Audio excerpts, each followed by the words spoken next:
day, my beautiful viewers. How are you all doing today? Hope you all are doing good. Welcome to another beautiful episode of Why This Matter. Why disability, inclusion, and sustainability matter. Why This Matter is a media-based project brought to you by Inclusive Friends Association. Why This Matter is targeted at promoting the rights, dignity of persons with disability. My name is Eleanor Boyo and I am your host today. With me in the studio is somebody I like to call a tree of knowledge. Drum rolls.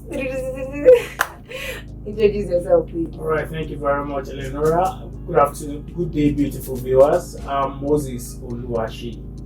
It's nice to have you on the show. It feels good to be here again. Thank you very much.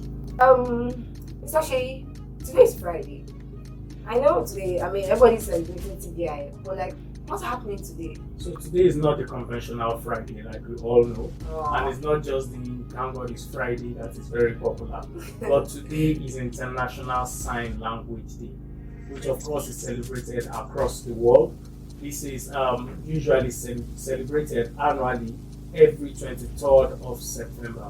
And this actually started 71 years ago. It started precisely on the 23rd of September 1951. So that's, of course, sign language is celebrated in its 71st year today. So that makes this Friday a unique and a wonderful Friday, especially for the deaf community. Yeah, that's very correct. That brings us to our topic for today. Why sign language unites us all.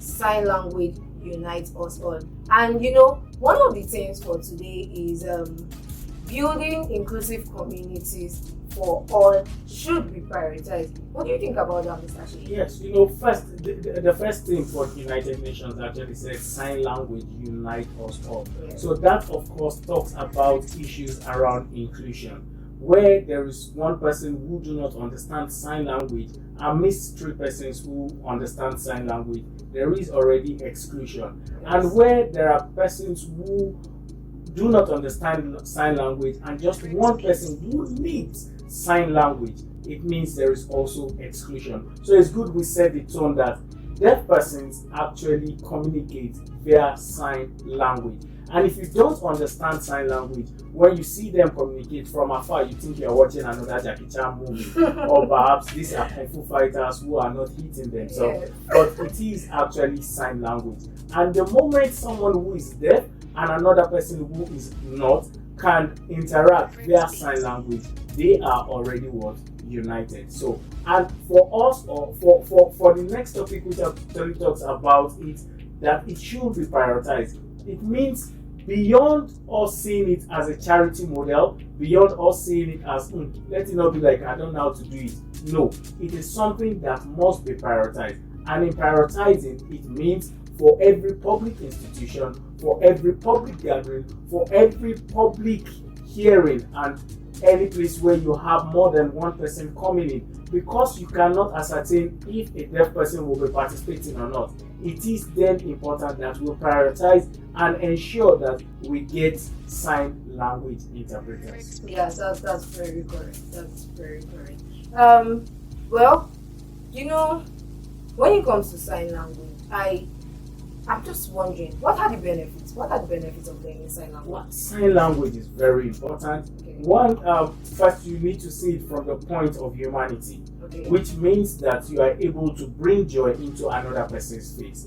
Imagine a deaf person coming to an environment and the person is just excluded from the total conversation because there is no one to help communicate in the language they understand. So first, you are bringing happiness to another person's face. Second, I want us to see it from a right-based approach, because this discrimination against persons with disability actually talks about creating inclusion and access for all. So if you are creating inclusion, it means you must create an enabling environment that permits everyone who participates to be able to get to understand it. And it's also an avenue for you to bridge the gap. It means bridging gap is actually bringing everyone, making every system inclusive. And lastly, I like to say here that sign language interpreters do not just go for free.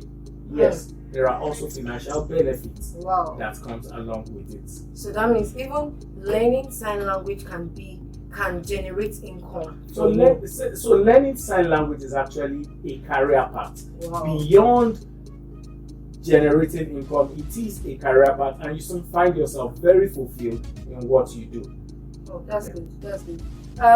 Yeah, in the beginning you said we've been celebrating this annually for 71 years. So yeah, I think I read it somewhere. Yes, I read it somewhere that Federation of the Deaf was established in 1951.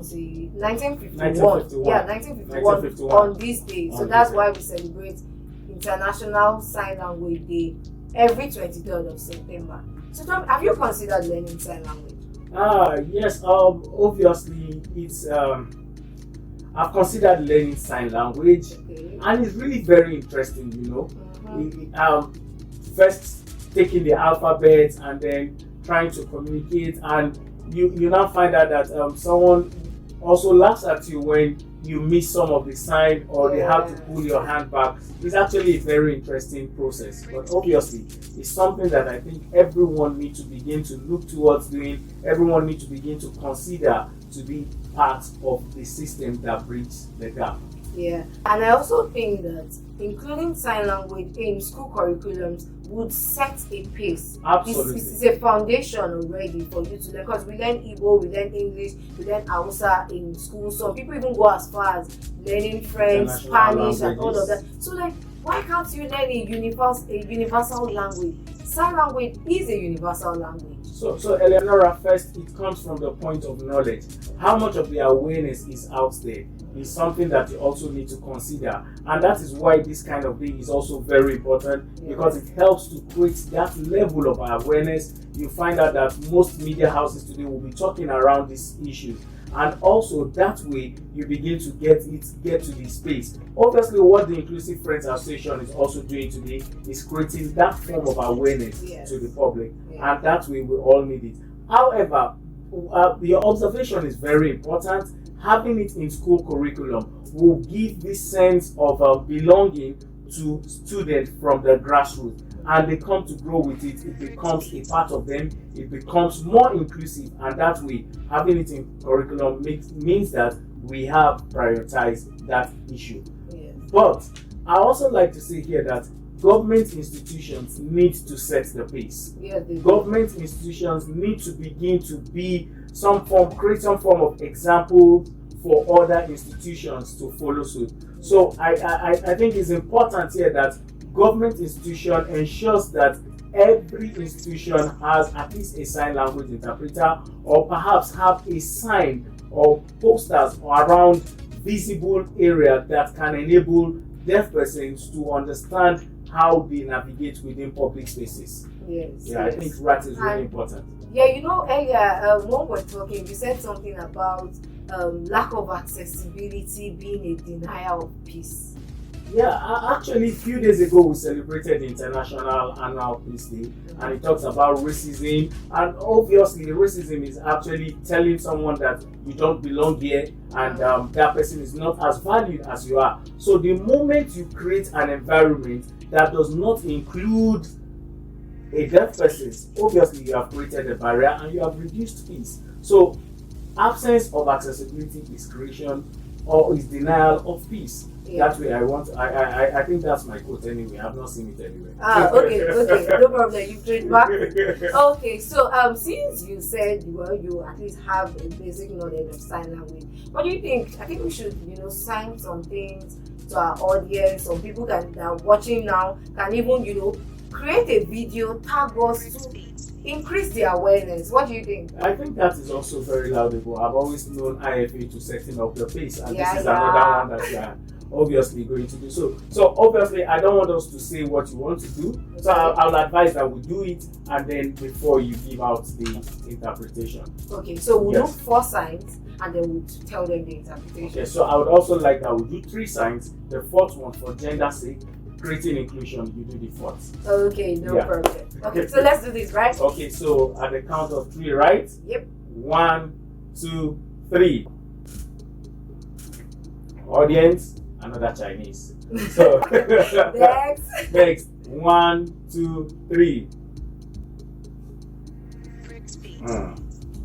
Audience, the third Kung Fu coming your way now. 1, 2, go. So it sounds like I say power. Power. Okay. Alright, so I leave you to do the first one. No, let's tell them what the first 3 is. Okay, so the first 3, I take the first, you take the second, then we'll take the third together, right? Okay. So the first was actually saying good morning, and then the second was saying what?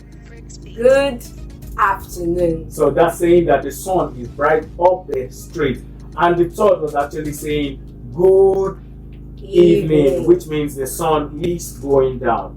And so there's beauty in sign language because you come to understand and it resonates with you. Yeah, looking at the sun just coming out, the sun straight high up there, and the sun going down. That's what you begin to understand. And so the last one. Take the last one. Yeah, so for all of you that like, so let me give you the tip. Don't give it. Okay.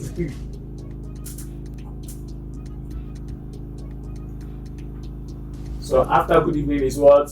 Good night. Good night, baby. Good night. Okay, yeah, so that is really that. And I believe that we should, when you meet a very impaired person, understand the basic. After the greeting, what do you want to do next?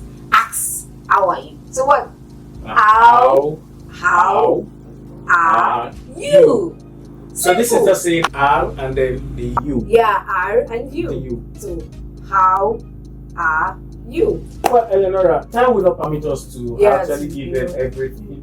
But of course, I think it's important that viewers out there learn this, do something, tag us, and let's have it. Let's have people respond to you. Let's have it as a form of challenge on our social media handles. And I think that way we'll be able to build more knowledge around it. But today you've learned how to say good morning, good afternoon, good evening, and good night. So before today runs out, at least before the end of the 23rd in the 71st year, also ensure to tell someone good afternoon, good evening, and a good night. Okay. So yeah, basically what we've been talking about since is creating awareness around why people should learn sign language, ensuring that the government serve an exemplary position by having sign language interpreters in government buildings, public spaces, basically creating an inclusive community for all.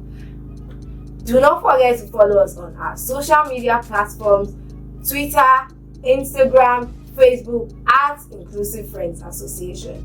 Also, follow us on our YouTube page. Like, share, comment. So Shay, let's tell them I love you. Oh, I love you. Bye-bye.